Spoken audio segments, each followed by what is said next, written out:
The topic that I'm going to share this morning, to keep the fire burning. Say it with me, keep the fire burning. Oh, yung pagsabi nyo pa lang, wala talagang fire. Keep the fire burning. Wala na. Aso na lang kayo makita niya. Ha? Tanawan na yung mong katapan. No? Nagkalayo pa ba na? O nagkalayo na? Ha? Nagkalayo na kay panagsa na lang mo nakita. Unya kung muabot, topic is pinakatumoy. No? Kauban na yun sa Martial. No? You know, we really have to keep the fire burning inside of us. When we talk about the fire, it is the presence of God. When we talk about fire in the Bible, it took two things. First, the presence of God. Second, the presence of the Holy Spirit. Of course, the Holy Spirit is part of the triune God. We have to understand that if we don't have the fire of God in us, our life will start to dim. That's why nakalagay dyan, keep the fire burning, never go dim. Kinsa nag-drive og sakyanan din o bisan motor, di ba? Di ba sa motor or sa kotse, sa sakyanan, natin ginatawag nga, unsay tawag na? High and low. Kanang low usahay, mas maanana siya apelido nga bat. Low bat. Tanawa na yung tapad kung low bat na ba ang tagway. Tanawa. Di ba maningkamot yung siya ngisi, mahalag siya, okay naman ko. Di ba? Kanang high and low. Ang high, para makita natin tibok dalan. Especially when we are driving on a highway. Di na hanggang makita nimo kilid-kilid para ang imong mga peripherals, mabantayan nimo. No? Kung paspas ka o kanang reflexes, makita nimo. Oops, nainitabok. No? Especially when you are driving, there is a tuwa kay left-hand man, sa Thailand, right-hand man. So, naay blind spot sa imong ginadrivean, kanang kilid sa imuhang, in between sa imong side mirror o sa imuhang windshield, blind spot na. I almost got an accident because of the blind spot. Couple of times na. May na lang naka-break dayon ko. Because there is high and dim sa atuang suga. Kalang dim, delikado na sa imong spiritual life. Kay kung dim na ang imuhang suga sa imong spiritual life, usahay ganahan ka mo simba, usahay dili, dim na. Usahay ganahan ka mo atin og life group, usahay dili, dim na siya. Paingon na siya sa palong. Ang sunod anang dim, di ba? Mahimo na siyang Christmas light. Sigapalong na siya. No? Ana ka ng mga, kanang makita nimo, musimba lang o ganahan, musimba lang o way labhunon, pero kung labhunon, mas unahon ang labhunon. Ang putput nung anong lami mang labas sa Domingo ba, no? Yun yung katapad, bitaw. Lami kayo mang limpyo balay ba, basta Domingo nas buntag. That is why, if you cannot keep that fire in you burning, you will go dim. Let's go over with the scripture. Leviticus chapter 6, verse 12 to 13. Okay? Leviticus, it's on the screen. Meanwhile, the fire of the altar must be kept burning. Take note, this is not a suggestion. It was a command. The fire on the altar must be kept burning. It must never go out. Each morning, the priest will add fresh wood to the fire and arrange the burnt offering on it. He will then burn the fat of the peace offerings on it. Remember, the fire must be kept burning on the altar at all times. It must never go out. Sabi mo doon sa katabi mo, it must never go out. Sa Bisaya ba na, ayaw itugot nga mapalong ka. Amen ba? Ayaw itugot na mapalong ka. Kabalo ka nga nung naay burnout, Ha? Kabalo ka nga nung na anxiety, na ay unsa na depression. Many would say, doctors will say, no, we have doctors here. Of course, Doc Himes is in Manila now for a conference. That's why wala sila. And Doc Rage is also here. You know, the doctors, no, they will always say na, Pastor, mukalit lang yun na siya abot. But this is what I believe. Yeah, medically speaking, totoo yun. It will just strike anytime. Magulat ka na lang, bigla ka na lang nasa sahig, umiiyak. Hindi mo alam, hindi mo maintindihan yung sarili mo. Why am I like this? It's because the fire of God has left you.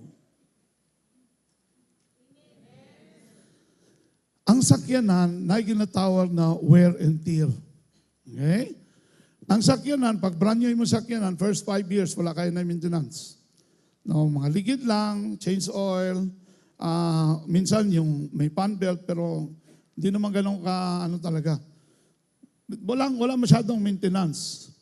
Pero habang tumatagal yung sasakyan, there's what we call wear and tear. Pagtaas na ang imong kilometrahe nga imuhang gibiyahe, normal na. Naanag yung kay madungog nga igot-igot sa imong sakyanan. More than 5 years na nakaidaghang madungog. No? Ang imong sakyanan, murag ni sideline na o baid. Diba? Kaya nga kinung panang mo aki sa inyong balay nga na baid. Murag na ay nagbaid sa suot sa imong sakyanan ba? Pag-ingunalan lang pasabot sa imong sakyanan, naigaan na ka sa wear and tear. Bisan unsa ka ka-active, bisan unsa ka ka-committed sa Ginoo, there's always the wear and tear.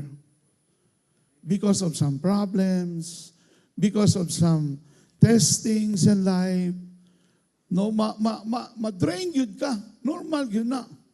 Now, kung ma-drain ka, unsa ang imong buhaton? Di ba? Pag wala na gasolina ang sakyanan, asa ka dapat mo adto? Sa junk shop? Sa Mercury Drug? Dili, sa gasoline station. Magpatubil kay drain naman. Wala naman siya gasolina, di na siya muandar. Now, if you know how to keep that fire in you burning, you should be doing it. Kung kabalo lang ta, usahay manggod, tungod sa kagrabe sa kadaghan sa atong problema, matabunan bitaw ta sa atong problema. Permiro, hawt pa kay tag mga verses. My God shall supply my needs according to His riches and glory in Christ Jesus. Pero na ay nanoto. Ayo. Sa NBI di ay nami i-serve na warrant of arrest kay kuwang kay pilugay na kay niyang utang ba, wag yun ninabayran. Na-demand letter din ni. Pero pag-ura ka nag-recite sa imong Philippians 4:19, di ba? Unsa ganito giingon sa Philippians 4:19? Unsa na? Warrant of arrest. Ay, unsa ganito gisulti sa Philippians 4. Na amnesia na yung ka. It's because of the wear and tear. Now this morning, listen to this. We are going to discover what are the things that we need to do in order to keep that fire burning inside of us. Sabi mo doon sa katabi mo, are you ready? I will give us a little background on the book of Leviticus chapter 6. Leviticus chapter 6 is one of the texts from the Old Testament, that provides regulations for Israelites sacrifices, including detailed instruction on guilt offering for sins, like fraud and theft, the role of priests in managing burnt offerings, the laws regarding grain and sin offerings. Kabalo ka, if you're going to read the book of Leviticus, it talks about so many offerings. Muna kung reklamo ka ng 7 ka basket, pwede po nato ibalik sa Leviticus. Mas daghang offering dito. Because every time you commit the sin, you will have to offer an offering. Guilt offering. Na, kinsa ba sa tuwa din ang wa makasala? Hurot atong kwarta na ba? Kung kada kasala nimo, kada pamakak, no? Offering. Pag mamakak imong anak, offering. Hurot ang kwarta. That was the law, no, in the time of Leviticus. Dito sa time sa Leviticus. The background of this chapter is the Israelites' encampment at Mount Sinai following the Exodus, where God established a covenant with them and provided laws for a sinful people to live in His holy presence. But we praise the Lord God because today we don't need to give a sin offering because Jesus already paid everything at the cross. That is your face value. Sabihin mo yun sa katabi mo, yan ang face value mo. Yung kasalanan mo, binayaran ni Jesus sa cross. That's why you don't need to give a sin offering in order for you to be forgiven. No need. We give offerings, we give tithes and offerings because that is our honoring to God. And we are not required according to the law. That's why people is wrong when they said, people is wrong when they said, it is not part of the law. It is not part of the law. But if you're going to study the scripture, the law came through Moses, exactly 500 years before, before Cain and Abel gave their offerings to the Lord. And that offering, the first fruit of their crops, were offered. Lahat binigay, first fruit of their crop. That was an offering. The law, 5 years after pa dumating kay Moses. Kaya yung offerings and tithing, that is not part of the law. Pero bibigyan natin ng ng diin. No? Magkakaroon tayo ng topic niyan this coming December and January. Now, to keep fire burning. Paano panatiliin yung naglalagablab na apoy sa puso mo sa paglilingkod mo sa Diyos? Yun ang pinaka-importante sa lahat na malaman natin ngayong umaga. How to keep that fire burning. We wanted to stay with God. We wanted to be with God all the time. But, circumstances will always bring us away from God. Our situations nowadays will always keep us away from God. Mabalot ka ng maraming problema sa buhay mo. Idagdag mo pa yung confession ni Amy Marcos, Diyos ko. Kabalo ka ng uban sa inyo, kabalo ka ng yung agtang gakunot. Grabe na yung kasuko ni BBM ba?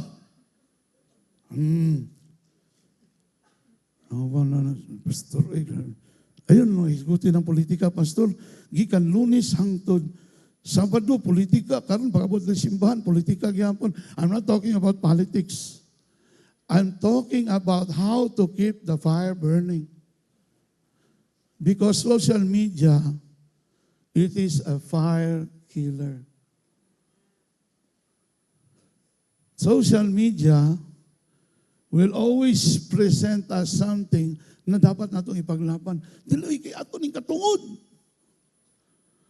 Pagkatao ni mo diri, wa man kay sapot. Unsa ba imong katungod?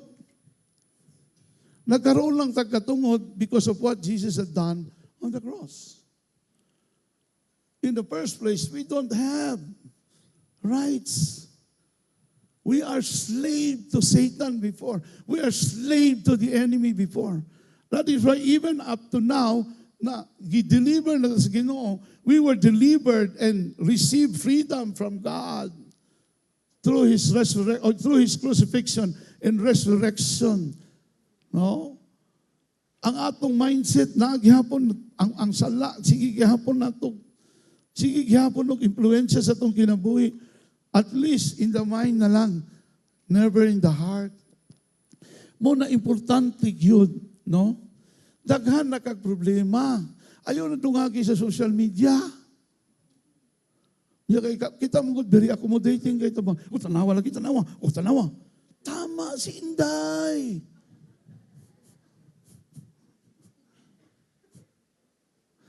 Ako panguntahan na karon. Karon kay na-discoveryan ni mga tama.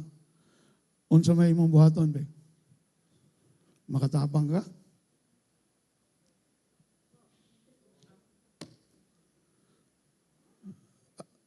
Kagahapon, ako'y ka-istorya. Reliable source. I will not name names. Inko, mao ba, sir? Hangtod di ay karon, ginaimbestigahan ni sa Senado, ang mga district engineers sa Mindanao, gadawat gihapon, 18 million ang gideliver sa akong amigo. Sa usa ka district engineer, sa Davao Region, hallelujah. Ito, grabe. Wala na yun sila kahadlok. Grabe. Pero naunan ako, tempa. Niandan ako. Kinsa may di masuko. Giimbestigahan na sa Senado kung kinsa-kinsa na ang nadawit. Pero bago lang siya nag-deliver, ito isang adlaw lang, deliver isa ka bag, 18 million. So, usa ka district engineer. My goodness. Usahay, kundi lang sala. Ginoo, kanintanang kawatan, kuhaan na ni sila. Pero maingon po ng Ginoo, kuhaon ako ninak, mapuno ang impyerno. Unya, di ba ang inyong campaign sa church, empty hell, populate heaven? Unsaon pagpapilite sa heaven nga halos tanang kontraktor tuwa man sa impyerno. Halos tanang mayor, congressman. Even 1% for barangay captain. Ang uban diri nga related inyong work sa engineering na initando. Tinuod na basta. Bago lang ko nag-deliver. Masyakay ko ba? Gahapon lang ko kabalo. Siya din na binawang pasalo. Pakitaan ka sa text. District engineer ni. I-deliver na ko sa ilang balay. Isa kabag, 18 million. If you don't know how to keep that fire, the presence of God burning in your life, you will be sockum. You will be, kalabang, choke. But what's going on around the world today? Usahay ang uban sa tuwa, mapuno ta sa guilt, nga naman, nagtrabaho raman ta, niya gisugo man ta sa atong boss. Ang district engineer mag-order babae, pinakagwapa rin sa Davao, i-deliver sa ilang lugar. Ang mayor, vice mayor, governor, wala na mapili. Ang Pilipinas, wala na pag-asa. Ang pag-asa na lang sa Pilipinas, si Jesus. Palakpakan na ito ang Ginoo. Hangtod siya pa naglingkod sa trono, napay paglaom. Amen ba? Number 1, how to keep the fire burning. Build the altar. Dini, gusto na ako ni matagag-emphasis. Build the altar. Build an altar in your life. What is an altar? An altar, that's where we surrender to God. We will bring ourselves to the altar and surrender to God. That's a picture of Abraham about to slay his one and only son, waited for so many years for Isaac to come. And then at the end of the day, God required him to offer his one and only son, Isaac, at Mount Moriah. But still, Abraham obeyed God because he knows the principle of building an altar. Na ako interpreter na bata dito sa kilid. I used to have interpreters when I preach in Thailand. You know, importante ang altar. Ang atong naandan magun altar nga, na kandila, no, na dakong picture ni Jesus, no, niya ito na, di hamang ko magluluhod sa altar.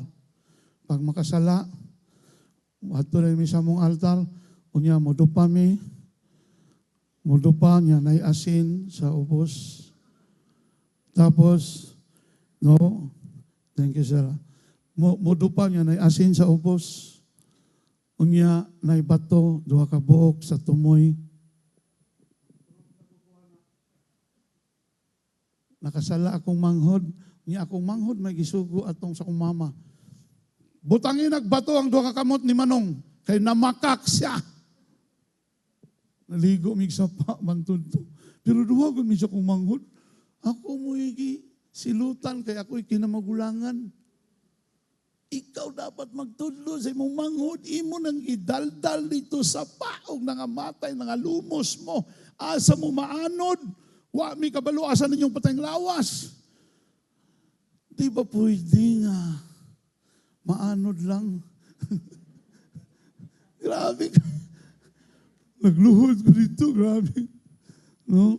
Siyempre na may picture. Alam ko, Jesus, layo ra po nga akong pagluhod kumpara sa imong pagkalansang sa krus. Maura kita akong strength. Karon kaya akong manghod may nakasala. Ingon akong mama. Buyet, pagkuha dito bato. Pagbutang og munggos agay. May payasin kay matunaw, pero ang munggos dili. Ato rin ko sa akong manghod. Tu agay kagulo. Butang na ano siya nung. Ayun, pilian ang gamay nga bato nung. Katong nihangyo ko nimo, wa ka ni sugot, karon panahon na nako ni. Basta nag-anat ako, siyempre di pa mga believer ato, nag-anat ako manghod. Pag mo naog na, mo singgit man ko, ma, ninaog ang kamot. Ano siya, ay, kung dyan, kawa gini mo eh. Ingon ala, manggulat ang pagkaila sa altar. Ang altar sa atong pagkaila, it's a place of punishment. How many of you can identify with me? Na ingon ana pag-mo sa imo? No? Nya gipa recite ka sa 5 glorious mystery. Di ba? Sorrowful mystery. Sorrowful yun. Nalimang kag magluhod ka, na asin, na munggos, na bato. Sorrowful yun.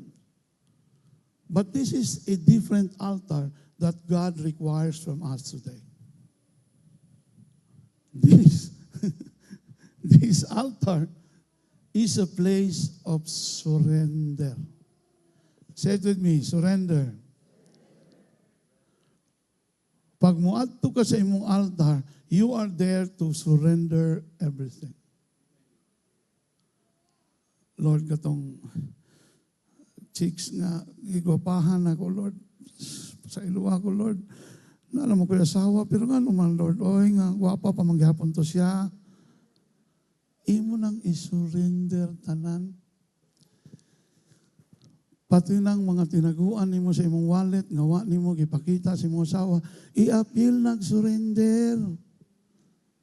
Kanang mga gina-follow nimo sa social media, nga mga sexy kaayo, i-appeal nag-surrender. Oh, pagsuko.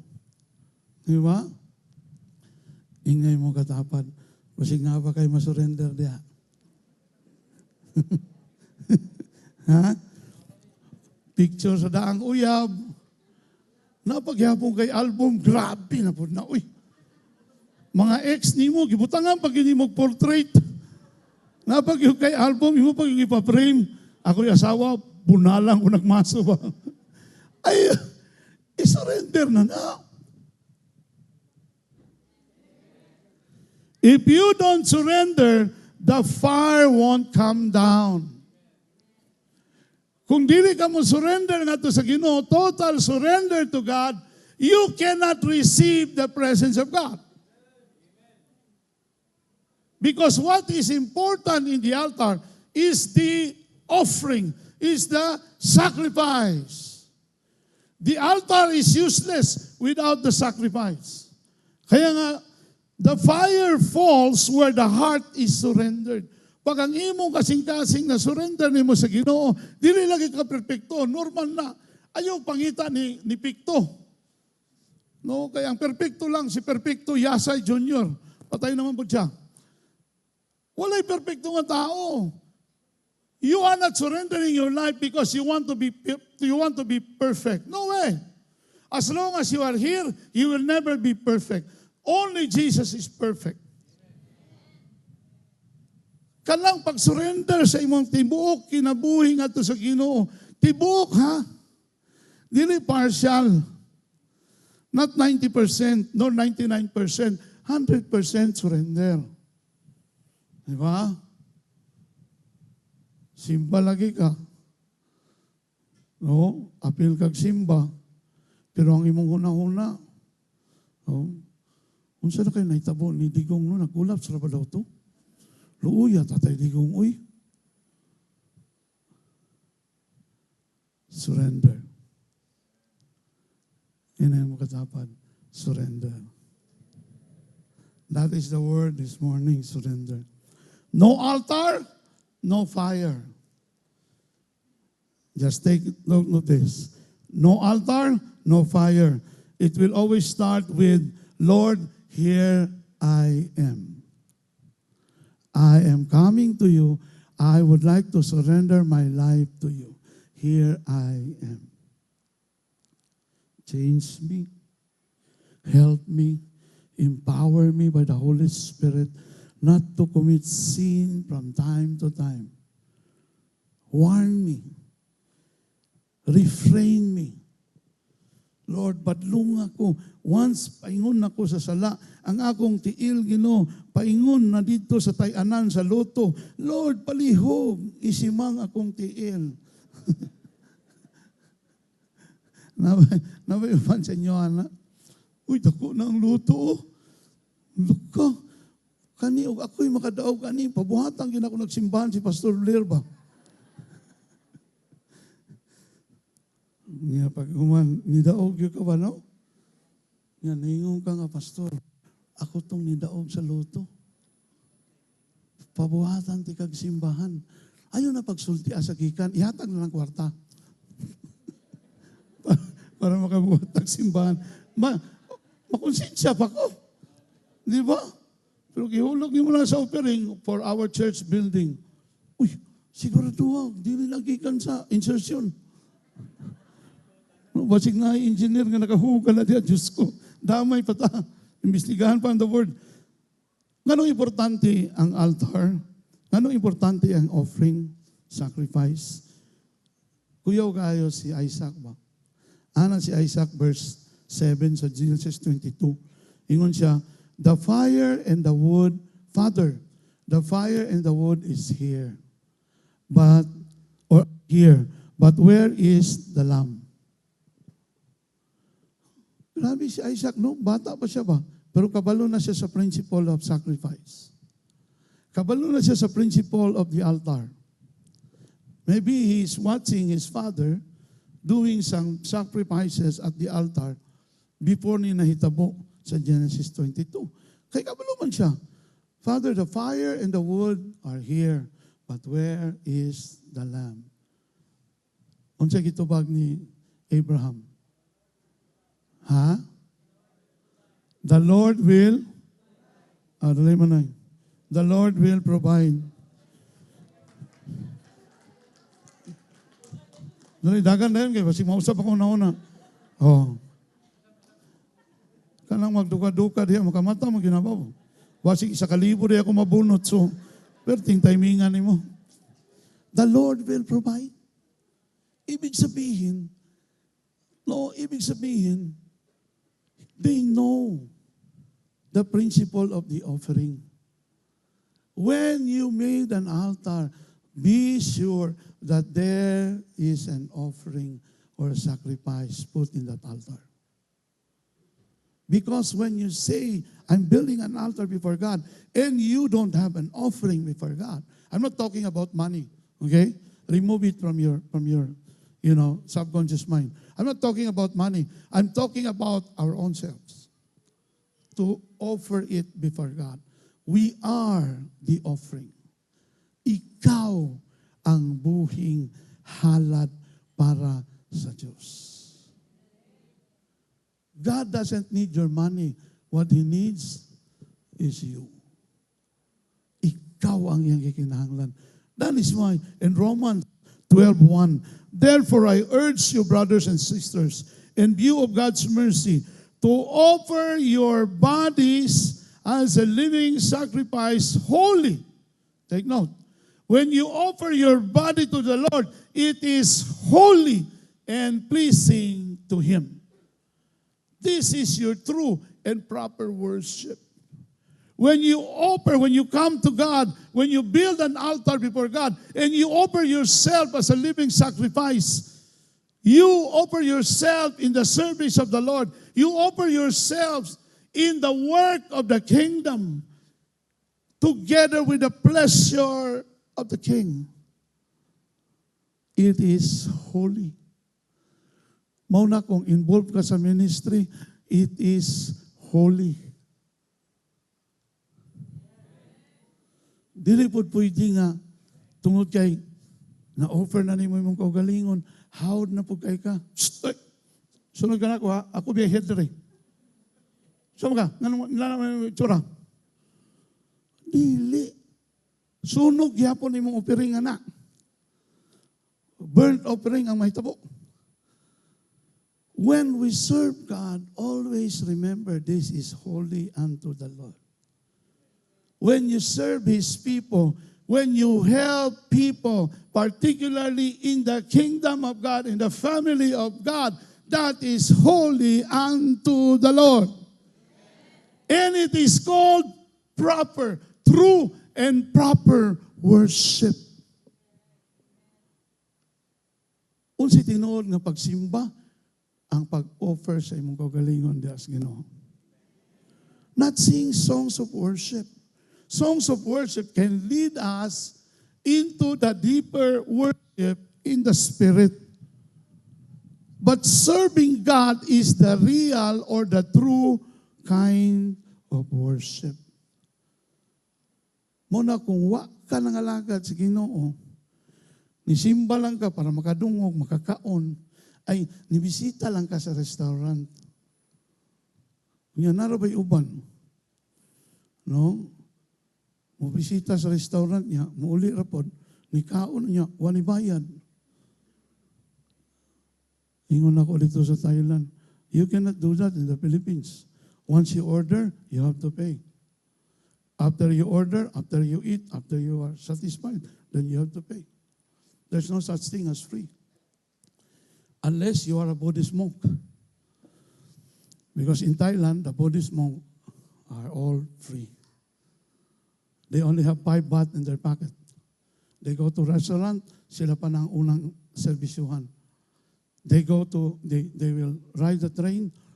Nakita ko talaga, nakaupo yung 3 babae sa train. Meron 3 monk, siguro mga 20 plus pa lang edad na ito, nagtindog. Katong tulo ka babae, na naglingkod dito, nitindog na ba, gi-offer nila ilang lingkuranan sa tulo ka monks. Because this is what they believe. If they will respect and honor the servants of Buddha, Buddha himself will bless them in return. No, dito sa Pilipinas. No. Pastor, kaon na da, Pastor. Dugay mo kaniabot, Pastor. Oy, ulahi mo ka.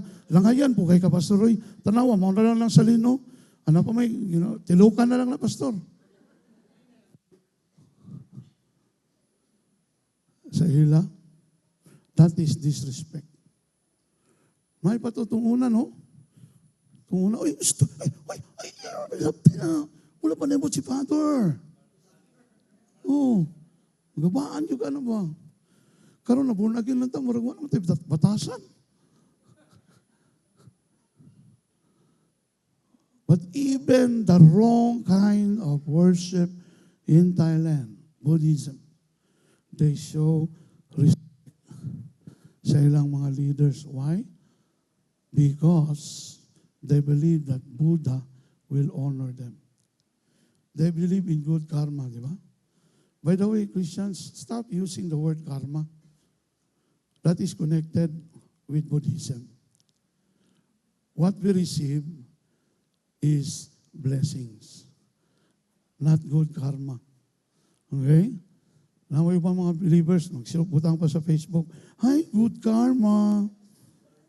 Basahar, ako sa'yo pasapot, anak, ay, sundog-sundog. Number 2, aside from making an altar, number 2, guard the fire. This is very important. God's presence, presensya ng Diyos, dapat bantayan. Each morning, the priest will add fresh wood to the fire and arrange the burnt offering on it. Leviticus 6:12-13. Kada buntag, ang high priest who is in charge of the altar will see to it that the fire will keep on burning.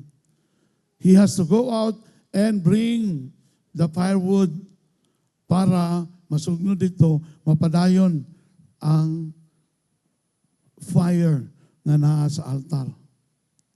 Fire speaks of His presence.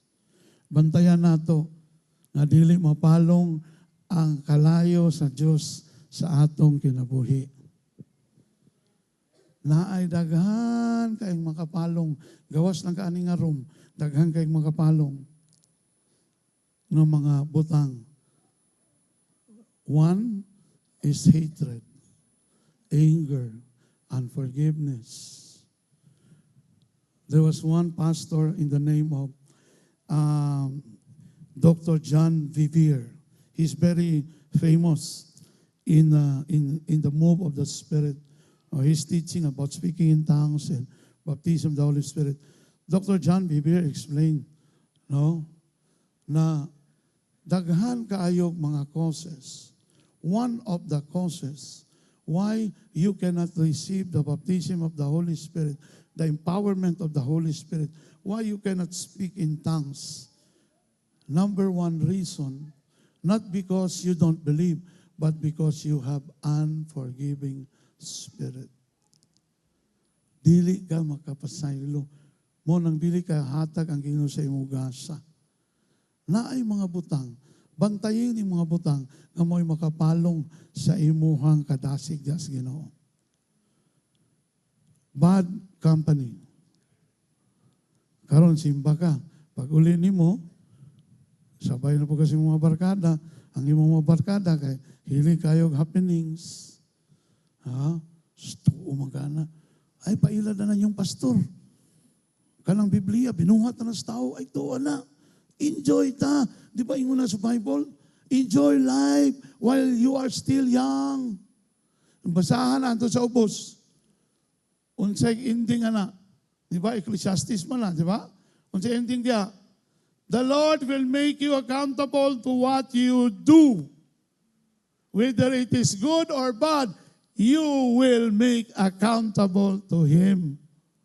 Lagi. Pwede lagi ka mag-enjoy. Pwede lagi ka mahubog. Nga naman, nakadungog na ba mo sa kuha nga nagwali ko nga bawal mo inom?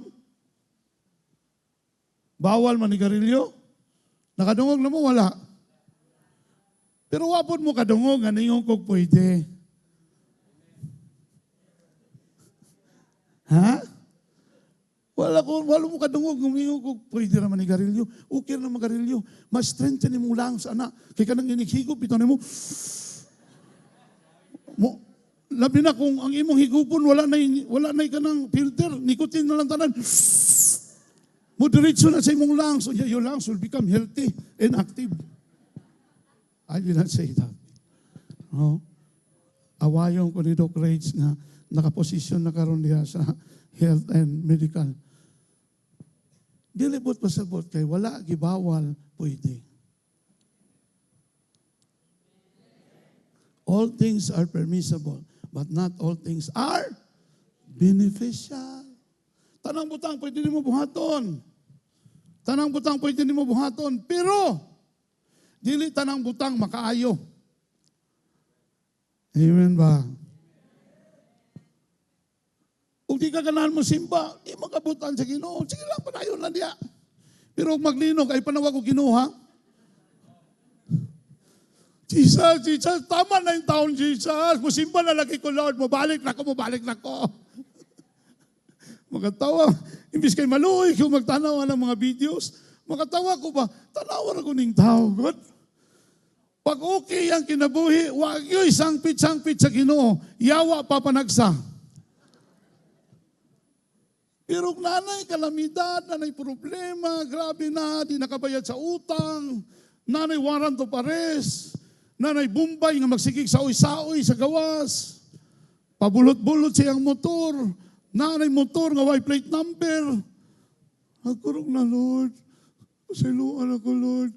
Kasi katapusan na ako ni Lord ba? DDS naman siya nang nasa gawas. Guard the fire. As long as the fire or the presence of God is in you, you have nothing to worry. You are secured. You are in a strong foundation. And that foundation is no other than Jesus. Palakpakan natin ang Panginoon. God lights the flame, but we must keep it burning. Ang Ginoo mo pakanaog sa kalayo, but you have to keep it burning. Once there's a sacrifice, the fire will fall down. That's during the time of Elijah. With the 450 prophets of Baal, i-challenge niya. You know the story, right? Challenge siya ang 450. Kusga inyong tingog. Basig natulog ang inyong Ginoo. And when Elijah prayed, there was an offering. There was an altar, stones, woods, and then an offering. And the Lord sent the fire to consume the offering. Meaning, gidawat sa Ginoo ang offering ni Elijah. And then the rain came. For so many years, no rain. Elijah prayed for the rain, and it rains. Ang presensya sa Ginoo may magdalag panalangin sa imong kinabuhi. Palakpakan na ito ang Ginoo. Dili ng mga bitay-bitay, no? Dili ng mga pungsay, ang sa pananguban. Dili, wala na dapat. Kay Ginoo. Ang imong Ginoo dili insik. Ay, duwar bang insik diri. Ay natulod ay nayko, naylim og naylaw, puro gina-insik. Undangon na nato na kita mga Kristiyano, pati ka nang unsa nang kanang ginasudlan nga ininsik. Si tawag na? Ha? Upaw, ayo nang upaw. Ang paw, ayaw nag-apil, anak. Basta kay na kay presensya sa Ginoo, dili imposible nga panalanginan lagi ka. Amen ba? So karon sulti naman ko ana, wala na imong hatag sa kuana ha. Idiretso na lang kwarta, dawaton gyapon ako na. Di siya guway upaw, ang sana upaw. Now, the Lord ignites the fire, but we must keep it burning daily. Leviticus 6:12, the fire in the altar must be kept burning. It must not go out. They saw that seemed to be tongues of fire that separated and came to rest on them, on each of them in the book of Acts chapter 2 verse 3. Now, the Lord will come once the offering is placed.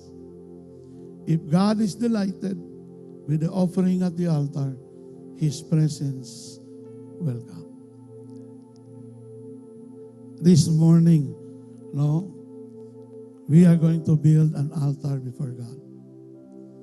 Kinsay ganahan nga magbuhat og altar karong buntaga. Tanan. No, dili na ta mag-altar call.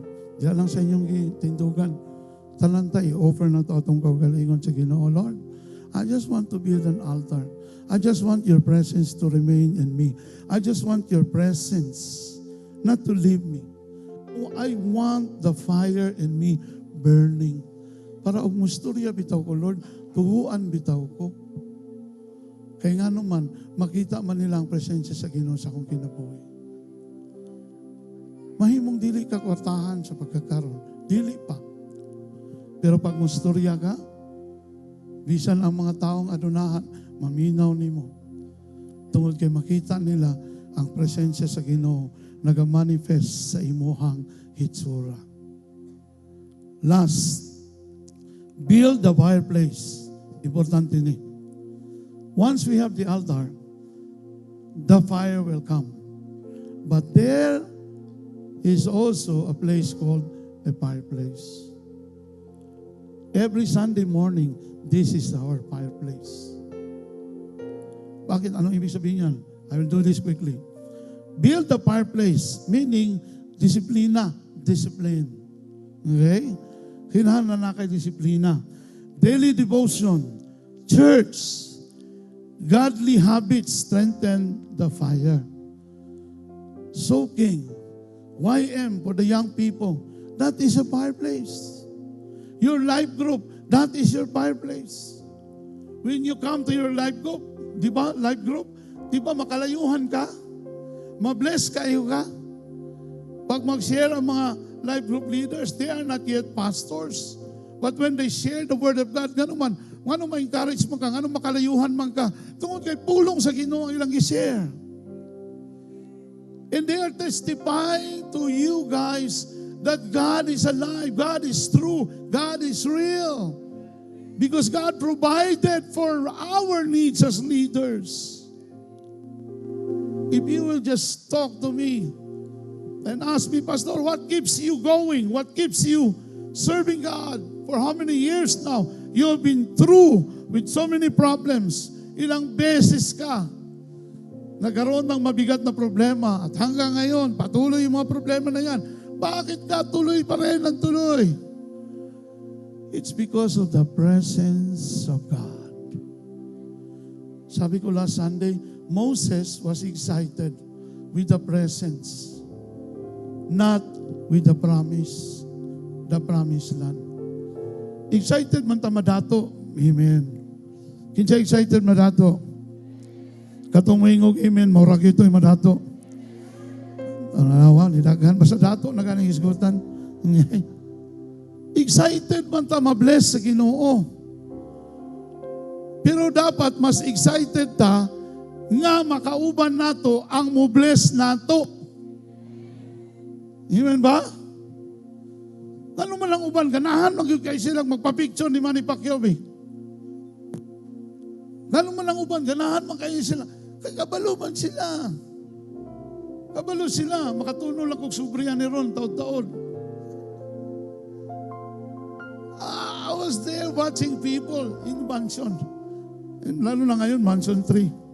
I was there, people lining up, sa gawa sa gate, na idaghan ako. Gano'n malala sila, gusto nila makauban ang tao nga masulbad silang problema. Pero ang sayop lang, but although Manny shared this during the gathering, ang sayop lang, tao lang ihapon na siya, limited resources, ana. But when you go to God, who is the author and the finisher of everything, who is the source of everything, unlimited ang imuhang provision. Come on! Unlimited! Unsa ba imong gusto? Plate in, only. Plate in, buffet. Buffet. Pagwana ka sa entry.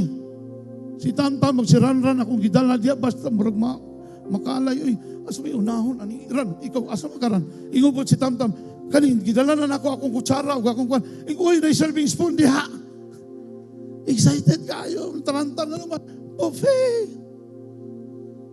Pag na ang presence, ang fire of God, buffet. So may mo pilion ka ng sige na limutangan, unya din mo bayaran. Okay man na kay ATM ang taong mautangan. Pero kanang yung resources limited. Sooner or later, balibarang ka na, malain na dahin ka, di na dahin ka masimba. Ano man, wala man good, pautang si Brother Edwin Lau. Ano man ka simba, brother? Wala man pautang ko sa tata. Walang gani ko kabayad o 2 ka beses. Ay gusto pa rin mahimong ikatulo. presence will give you satisfaction. His fire, His presence will make you happy all the time. Kanang imong uyab ron, karon lang malipayon ka, pero mag-away na mo, kagulanan na ang hatagan na. Mahog na sa pagmahay. Pero ang Ginoo, never nga magmahay ka. In the presence of God, no regrets. I would like to close with this. Habits protect the flame. What are good habits? Devotions, community involvement, life group, church, accountability. This keep you burning. This morning, this is our prayer. Lord, rebuild my altar and keep your fire alive in me. Ang uban sa tuwa, pagka-born again na to, we already build an altar. Kaya lang, matagal na tayo hindi bumisita eh. We just leave our altar at the corner. Bisitahin natin sa umagang ito. Bisitahin natin yung altar natin at lagyan natin ng offering. I'm not talking about money, I'm talking about our own self. This body is my living sacrifice, holy and acceptable to God. Lord, rebuild my altar. Keep your fire alive in me. Train yourself to be godly. Acts 2:42, they devoted themselves to the apostles' teaching and to fellowship and to breaking of bread and to prayer. These are the things that will keep the fire burning. Inside your life, you have to devote yourself to the Word of God, to prayer, fasting, teaching and fellowship, training and life group. Pag-involve ka dyan, walang imposible. Walang dahilan na manghihina ang iyong buhay Kristiyano.